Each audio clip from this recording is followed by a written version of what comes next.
할렐루야, 반갑습니다. 자, 오늘 열왕기상 강해 14번째 시간으로 마음대로 할 수 있을 때가 가장 위험할 때, 마음대로 할 수 있을 때가 가장 위험할 때라는 제목으로 하나님 말씀 증거하겠습니다.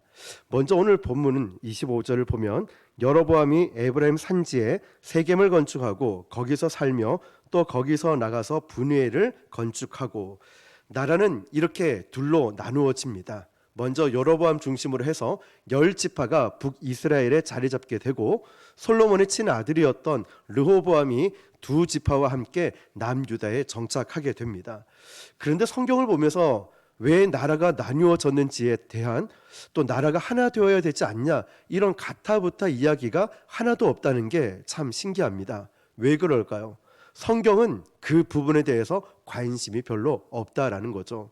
그리고 오늘 본문을 통해서 한 가지 더 봐야 할 것은, 여러분 생각에 북이스라엘과 남유다를 놓고 비교해 볼 때 지금까지 성경을 공부하며 느꼈던 점들이 있을 텐데, 어느 나라가 하나님을 더 잘 섬겼을까요? 북이스라엘일까요? 아니면 남유다일까요? 보편적으로 남유다일 것이다 라고 생각하지만 별반 차이가 없다라는 거죠. 왜냐하면 마지막에 보면 둘 다 망하고 둘 다 포로로 끌려가기 때문이죠. 그렇다면 성경의 진짜 관심은 무엇일까요? 나라가 분열되었느냐, 하나가 되느냐, 이런 관심이 아니라 인간이 얼마나 악한 존재이며 그 악함에도 불구하고 하나님은 이들을 사랑하셔서 독생자 아들을 보내실 것이고 온 백성이 하나님께로 돌아오는데 성경은 관심이 있다라는 것입니다. 다시 말하면 나라가 왜 갈라졌는지 하나가 되어야 되지 않느냐, 이런 정권에 관심이 있는 게 아니라 하나님의 백성에 관심이 있다는 것이죠. 자, 그러면 오늘 드디어 여로보암 이야기를 보겠는데요, 이제 드디어 왕으로 부임하게 됩니다. 그리고 25절 보니까 두 단어가 계속해서 반복되는 걸 볼 수 있습니다. 에브라임 산지에 세겜을 건축하고, 분우엘에 건축하고. 자, 건축하고 이 단어가 계속 반복되는 걸 볼 수 있는데, 어디서 많이 들어본 단어 같지 않습니까? 그렇죠. 윗대 솔로몬 왕 때 가장 많이 등장한 단어가 건축하고 이야기였습니다. 이게 누구한테 배워온 것일까요? 그렇죠. 솔로몬에게 배워온 거죠. 솔로몬이 죽고 나서 여로보암이 애굽에서 귀국을 합니다. 백성들이 소환을 해온 거죠. 그리고 그들의 요구가 뭐였습니까? 아버지 때 우리 등에 지었던 이 무거운 멍에를 좀 벗겨주십시오 라고 여로보암에게 부탁을 했고, 여로보암은 르호보암에게도 이야기를 했다는 거죠.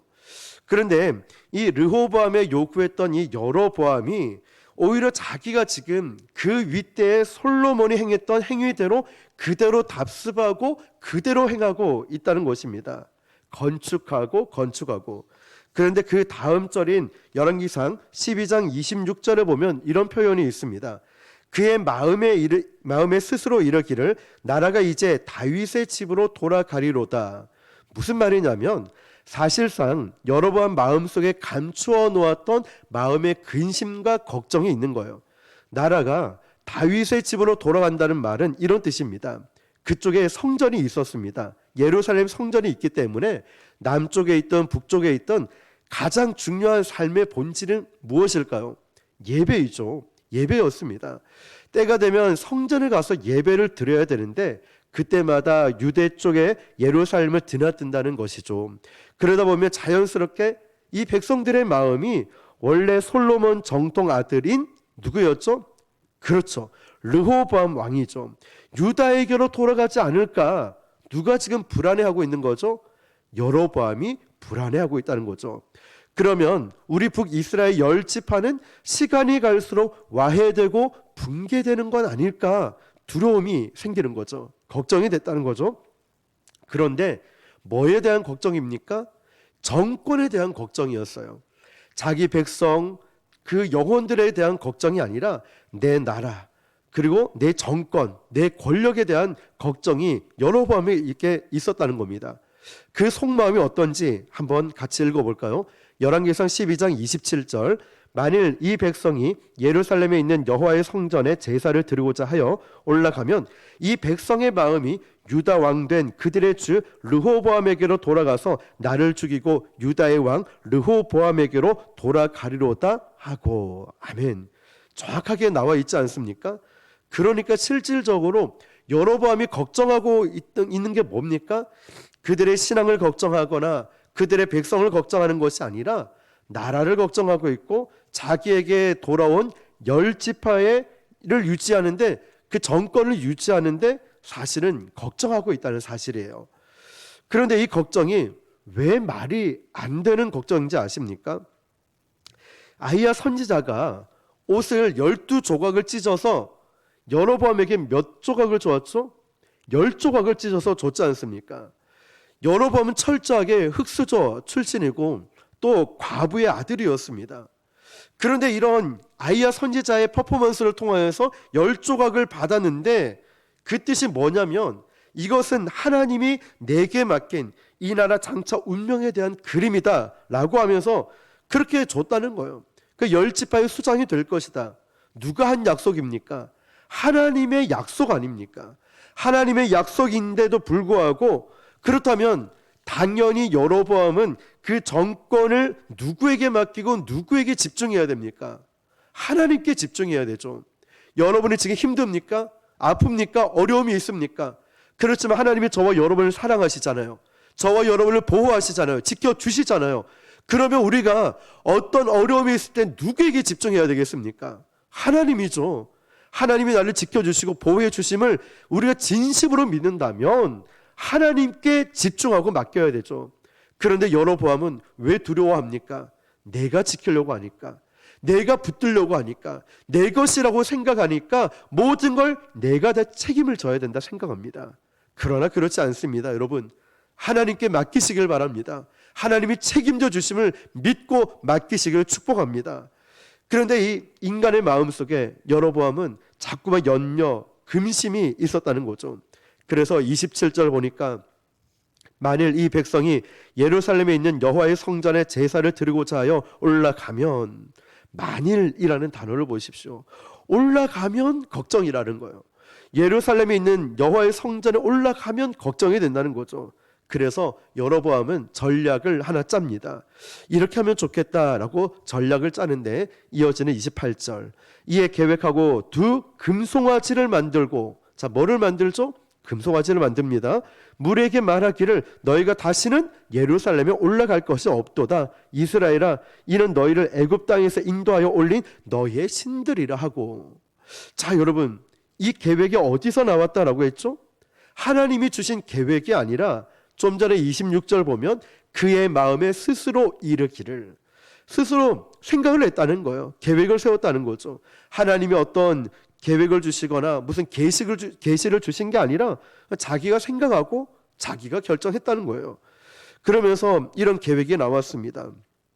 그리고 계획하고 두 금송아지를 만들었습니다. 그리고 무리에게 말하기를 너희는 다시는 예루살렘에 올라갈 필요가 없다라고 말합니다. 그러면서 애굽에서 인도하여 올린 너희의 신들이라 하고. 여러분, 지금 무엇을 보고 너희의 애굽에서 인도해낸 신이라고 하고 있습니까? 금송아지를 보고 그런 얘기를 하는 거예요. 이 말이 되는 소리입니까? 그런데 여러분, 우리가 이 말씀을 보니까 어디서 많이 본 그림처럼 느껴지지 않습니까? 그렇죠. 출애굽한 이스라엘 백성들이 시내산에서 모세가 율법을 받으러 시내산에 올라갔을 때 밑에서 금송아지를 만들고 있던 어리석은 백성들의 모습과 동일하다는 거죠. 그러면서 뭐라고 얘기합니까? 은과 금을 다 불덩이에 집어넣고 금송아지를 만들어 놓고는 뭐라고 얘기합니까? 그때 춤을 추면서 이렇게 얘기하죠. 이것이 우리를 애굽에서 인도하여 낸 여호와로다. 여호와로다. 너무나 말도 안 되는 소리 아닙니까? 금송아지를 만들어 놓고 너희를 인도해낸 여호와라고 말을 하고 있으니 말입니다. 여러분, 지금 북이스라엘의 새 왕이 된 여로보암이 어느 나라에서 망명해서 귀국했습니까? 애굽이죠. 애굽에서 귀국했다는 거예요. 그러면 뭘 반영하고 있는 겁니까? 지금 그만큼 이스라엘은 애굽의 혼잡스러운 우상 숭배 문화에 젖어들고 있는 이 모습, 혼합 종교가 이루어졌다는 거예요. 그것을 실질적으로 꼽혔던 그 인물이 누구였죠? 솔로몬이라고 말씀드렸죠. 솔로몬은 앞서 말씀드렸지만 누구의 사위입니까? 바로의 사위였습니다. 솔로몬이 정권을 잡자마자, 왕이 되자마자 첫 단추를 잘못 꼈다라고 했잖아요. 바로의 딸을 자기 아내로 삼으면서 정략적인 결혼을 하면서 자기의 모든 정권과 나라를 애굽화 시켜버리는 이런 일을 범했다라는 거죠. 그리고 수많은 첩들을 데리고 오면서 그들과 함께 왔던 이 우상과 그 신들을 온 안팎에, 성전 안팎에다가 종교 백화점을 만들어 놨다는 것입니다. 그러니까 이 일이 하루아침에 벌어진 일이겠습니까? 다 문맥에 있고 맥락에 있단 말이죠. 혼합 종교가 이루어진 겁니다. 자, 우리가 좀 더 자세히 보면 이어지는 29절, 하나는 베델에 두고 하나는 단에 둔지라. 모세오경을 배우신 분들 기억하시죠? 가나안 지역이 어디서부터 어디까지죠? 단에서부터 브엘세바까지.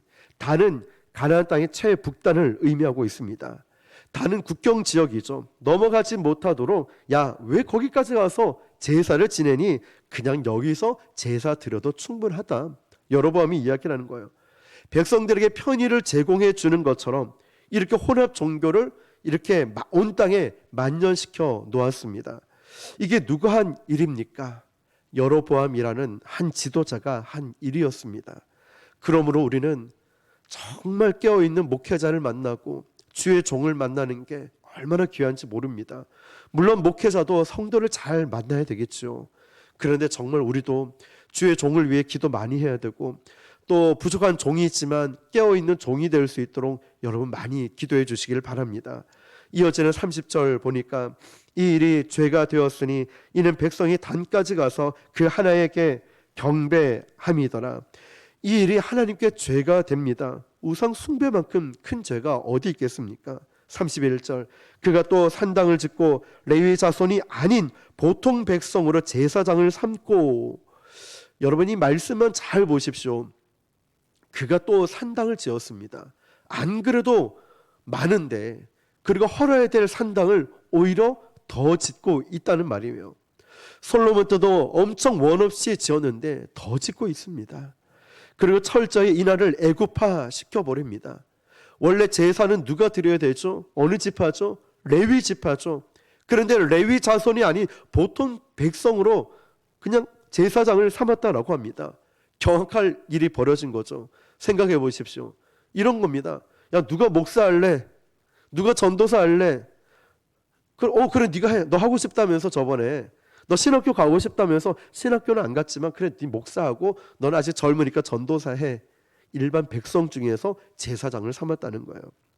원래 제사장은 레위 지파에서 하나님의 말씀 따라 소명 따라 하게 되어 있습니다. 그런데 이제는 두 가지예요. 일반 백성 중에서 왕이 너 제사장 해 임명을 했다는 사실이죠. 그리고 이제 뒤에 가면 누구를 제사장 시키냐면 그 중에 누가 제사장 하고 싶니? 저요. 그러면 그래 너가 제사장 해. 이렇게 되어버렸다는 겁니다. 이것이 종교가 타락할 때 일어나는 시대적 보편적인 특징이라는 사실이죠. 사꾼 목자가 되는 것, 직업적인 목사가 되는 것, 한 영혼의 귀함이나 소중함을 잃어버린 채 그냥 어떤 재산 불리거나 권위의식을 갖거나 이런 엉뚱한 곳에 집중하는 것 말입니다. 저는 늘 날마다 간절히 소원하는 기도 제목 중 하나가 하나님 변질되지 않게 해주십시오. 한 영혼에 집중하는 목회자 되게 해주십시오. 한 영혼을 정말 주님의 마음으로 뜨겁게 사랑하는 목회자 되게 해주십시오. 또한 그런 교회가 되게 해주십시오. 이게 저의 기도 제목이고 여러분도 저를 위해 기도할 때 그런 기도해 주십시오. 사꾼 목자가 되지 않도록 말이죠. 언제나 종교가 타락할 때는 거기에 따르는 성직자들이 우후죽순으로 이렇게 일어납니다. 소명 없이 그냥 직업처럼 일어난다는 거죠. 그리고 보십시오. 더 경악할 일들이 일어납니다. 그게 여로보암을 통해서 자행되고 있죠. 32절입니다. 8째 달 곧 그 달 15째 날로 절기를 정하여 유다의 절기와 비슷하게 하고 제단에 올라가되 베델에서 그와 같이 행하여 그가 만든 송아지에게 제사를 드렸으며 그가 지은 산당의 제사장을 베델에서 세웠더라. 아멘. 여기서 주목해야 될 단어가 있습니다. 그 달 15째 날로 절기를 정하여. 그런데 이걸 어떻게 정합니까? 유다 절기와 비슷하게 하고. 자, 여러분, 아주 다른 건 문제가 되지 않습니다. 비슷한 게 문제가 돼요. 통일교는 문제가 되지 않아요. 자기 경전도 있고 그냥 거기는 이단이에요. 이단. 다르다니까요. 그냥. 그런데 신천지, 구원파, 안상홍 이런 데 보면 더 심각한 문제가 있습니다. 왜냐? 똑같이 성경을 가지고 나오고 비슷하게 얘기하기 때문이죠. 엉터리면 아예 다르구나 생각하는데 그냥 성경을 가지고 나오니까 이게 문제가 커진다는 것이죠. 악한 일들이 일어나는 걸 보게 됩니다. 뿐만 아니라 33절 보니까 그가 자기 마음대로 정한 달 곧 8째 달 15째 날로 이스라엘 자손을 위하여 절기를 정하고 베델에 쌓은 제단에 올라가서 분향하였더라. 절기도 지 마음대로 정했습니다. 절기는 하나님의 영적 의미가 담겨져서 정한 날인데 절기조차도 지 마음대로 정해버렸다니까요. 어떻게요? 비슷하게 대충 유다에서 하는 행위를 종교적 행위대로 똑같이 따라해야 되니까 쉽게 말하면 자 예배 이렇게 드리고 주일날 예배 드리고 또 뭐 수요 예배도 드리자, 성경 공부도 하더라, 성경 공부도 하자, 기도회도 있는 것 같은데 우리도 기도 모임 하나 만들자, 이렇게 그냥 똑같이 비슷하게 만들어 놓았다는 거예요. 이게 진실이냐 사실이냐 이건 관심 없이 그냥 똑같이 만들어 놓고 행하고 있다니까요. 그리고 나서 오늘 본문인 13장 1절로 들어가 보면 보라 그때 하나님의 사람이 여호와의 말씀으로 말미암아 유다에서부터 베델에 이르니 마침 여로보암이 제단 곁에 서서 분향하는지라. 아멘. 자, 여러분, 보라 이 말을 집중할 필요가 있습니다. 보라 이 말은 이 뜻이에요. 지금부터 여로보암 통치의 이 만행에 대해서 하나님께서 어떻게 즉각적으로 반응하시는지 보라. 얼마나 네가 잘못된 일을 하고 있는지 한번 봐라. 그리고 하나님께서 어떻게 너를 다스리는지 한번 봐라. 이 뜻인 거예요. 굉장히 무서운 말씀이죠. 그때 하나님의 사람이 여호와의 말씀으로 말미암아. 그런데 여러분, 하나님의 사람이라고 되어 있지만 이 사람의 이름은 밝혀지지 않고 우리가 다음 시간에 배우게 되겠지만 이 사람은 사자에게 물려서 나중에 죽게 됩니다. 자, 어쨌든 그런데 한 사람이 유다에서 올라왔습니다. 갈라진 한 형제 지파죠. 유다에서 하나님의 말씀을 가지고 옵니다. 어디로요? 북이스라엘로. 그리고 특별히 여로보암 왕에게로 왔습니다. 근데 여로보암이 지금 뭘 하고 있는지 한번 볼까요? 여호와의 말씀으로 말미암아 유다에서부터 베델에 이르니 마침 여로보암이 제단 곁에 서서 분향하는지라. 자, 이 그림을 한번 상상해 보십시오. 이 그림이 어떤 그림이냐면 지금 베델에서 제단에 딱 서가지고 이 분향을 누가 지휘하고 있습니까? 레위 지파 제사장입니까? 아니에요. 여로보암이 지휘를 하고 있는 거예요. 그것도 딱 가운을 입고 멋있게 지휘를 딱 할 찰나에 한 사람이 올라왔다는 거죠. 이건 하나님 말씀의 원리에 완전히 어긋나는 태도라는 거예요. 누가 해야 될 일이라고 했죠? 제사장이 해야 될 일이었어요. 근데 이제는 자기 마음대로 할 수 있는 권력이 손에 들어오니까 오늘 말씀 제목처럼 마음대로 할 수 있을 때 가장 위험할 때라니까요. 지금 이렇게 자행하고 있는 걸 우리는 보게 됩니다. 손에 모든 권력이 다 들어왔을 때 가장 위험하다니까요. 목사가 됐을 때 가장 위험해요. 그것도 담임 목사, 교회를 개척하고 저 같은 경우 굉장히 위험할 수도 있습니다. 왠지 아시죠? 뭘 할 사람이 누가 있습니까? 잠을 자든 늦게 오든 뭘 하든 누가 뭐라 하겠습니까? 이때가 제일 위험하다니까요. 전도를 안 나가도 기도를 안 해도 누가 뭐라 합니까? 뭐라 할 사람이 없어요. 제일 위험할 때라니까요. 우리도 뭔가 손에 힘이 쥐어지고 권력이 쥐어지고 물질이 쥐어졌을 때 내가 제일 위험할 때라니까요. 잘 보십시오. 다윗이 언제 무너졌습니까? 정권 절정기에 무너졌습니다. 모든 걸 할 수 있을 때 말이죠. 그런데 다윗의 영화는 언제 영롱하게 빛이 났습니까? 팔다리 다 끊기고 아들에게 배반을 당하고 광야로 쫓겨다니고 이슬을 먹으면서 밤하늘에 별을 셀 때, 그 광야에 있을 때 다윗의 영혼은 정말 반짝반짝 빛이 났다니까요. 생각해 보십시오. 여러분도 그렇지 않습니까? 고난당할 때, 어려움이 있을 때, 아픔이 있을 때 내 영혼이 반짝반짝 빛나지 않았습니까? 내 삶에, 내 인생에 아픔이 오고 힘듦이 왔을 때 내 인생은 가장 빛난 것 같고, 기도도 가장 뜨거웠던 것 같고, 찬양을 해도 눈물로 뚝뚝 흘리면서 막 찬양을 하고, 말씀을 들어도 다 나에게 하시는 말씀이야. 아멘, 아멘. 은혜 받고 그러지 않았습니까?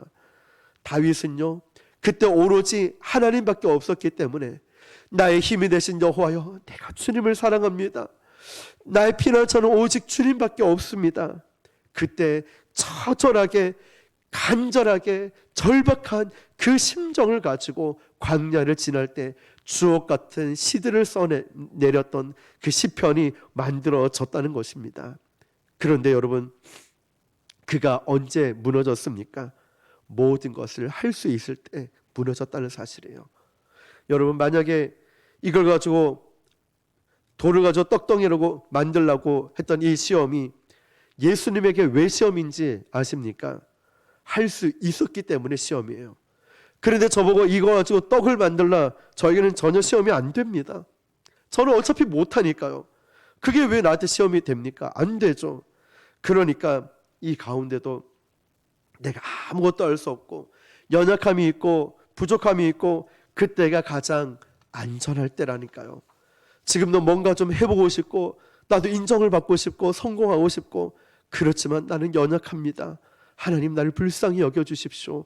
지금 이 연약할 때가 가장 행복할 때이고 가장 안전하고 빛날 때라는 것입니다. 여러분, 지금 이 여로보암 왕이 해서는 안 되는 제사 행위를 그가 지금 서서 임명을 하고, 절기도 지 마음대로 정하고, 지금 제사도 지 마음대로 하려고 지휘를 하고 있습니다. 폼 잡고 가운을 딱 입고, 그때 유다로부터 하나님의 사람이 말씀을 가지고 올라와서 이걸 완전히 무시해 버립니다. 하나의 냉대와 저주를 하는 거죠. 지금 네가 하는 게 행위가 말이 되는 행위냐 이러면서 막 무시를 합니다. 나머지는 다음 시간 나누어 보도록 하겠습니다. 여러분, 그렇습니다. 여로보암의 모습이 혹시 나의 모습이 아닙니까? 나는 연약하고 부족했을 때는 가장 빛이 났고 가장 뜨거움이 있었는데, 지금 내가 뭔가 좀 건강도 좋아지고 물질도 회복이 되고 부족한 것이 하나도 없을 이때 오히려 신앙이 더 뜨거워져야 되는데, 기도가 식어가고 예배가 식어가고 믿음이 식어가고 다 포기할 만큼 내려놓은 상태는 아닙니까? 여러분, 잊지 마십시오. 하나님은 우리가 그런 걸 원치 않으십니다. 다시 일어나길 원하십니다. 다시 회복하기를 원하십니다. 코로나의 어려움도 있고 삶의 어려움이 있지만 우리는 그럴수록 더 뜨겁게 모이고 더 뜨겁게 기도하며 주께로 가까이 나아가길 원하십니다. 여로보암처럼 내가 뭔가 할 수 있을 때, 그 위험할 때 그 위험에 빠지는 것이 아니라 다윗처럼 고난의 때 정말 주님을 닮은 모습으로 더 뜨거운 기도를 통하여 우리의 삶의 회복의 역사, 은혜의 역사, 그 뜨거움의 역사가 다시 한번 회복될 수 있기를 주님의 이름으로 축원합니다. 우리 이 시간 함께 기도하겠습니다. 하나님, 내 안에 지금 평안과 안주함 때문에, 나태함 때문에 온라인 비대면 예배를 통하여서 이것저것 무너져, 예배가 무너지고 기도가 무너졌습니다. 다시 한번 내 안에 이 뜨거운 열정이 회복되게 해주시고, 엉뚱한 것에 집중하는 것이 아니라 주님께 집중하며 살아갈 수 있도록 나를 인도하여 주시옵소서. 우리 주여 한번 부르고 기도하겠습니다. 주여